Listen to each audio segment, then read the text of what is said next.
ചായ ഒരു വിധത്തിൽ അഹങ്കാരാണ്. താൻ കാപ്പിയല്ലേ, പക്ഷെ മലയാളികൾക്ക് ചായ ഇല്ലാണ്ട് പറ്റത്തൂല്ല. അത് പിന്നെ ഉറക്കം മാറാൻ കാപ്പിയാ ബെസ്റ്റ്. രാവിലെ അവനെ അകത്താക്കിയില്ലെങ്കിൽ ഒരു തലവേദന, ഒരു മൂഡ് ഓഫ് ഒക്കെയാ. അതിന് ഇയാൾ എത്ര കൊല്ലമായി കോട്ടയത്ത് വന്നിട്ട്? കൊല്ലം കുറച്ച് ആയടോ വന്നിട്ട്. എന്തുകൊണ്ടാ ചോദിച്ചേ? ഇത്രയും നാളായിട്ട് താൻ തൃശ്ശൂർ സ്ലാങ്ങി വിടാറായില്ലേ?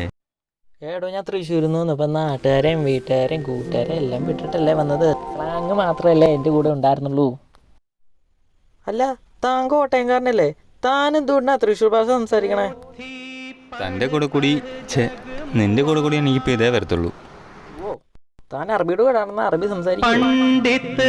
എൻ്റെ കൂടെ ആണെന്നാൽ അറബി മലയാളം പഠിക്കും ചിലപ്പോൾ. ഒരു കണക്കിന് എല്ലാവരും ദേശാടനാണല്ലോ.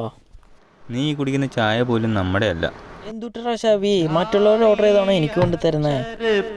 അതല്ലടാ, ചായയുടെ ചരിത്രം ശരിക്കും ചൈനയിൽ നിന്ന് തുടങ്ങുന്നത്. അതാ ഞാൻ ചോദിച്ചത്, ചായ ഉണ്ടായ കഥ നിനക്കറിയോ? ചായ ഉണ്ടാക്കുകയല്ലോ, ചായ ഇടുവല്ലേ. എടാവേ, പലയിടത്തും പലതാ പറയുന്നത്. ചിലയിടത്ത് കാപ്പി അനത്തുക എന്നാ പറയുന്നത്.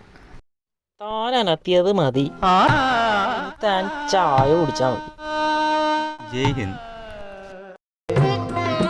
तेरी तस्वीर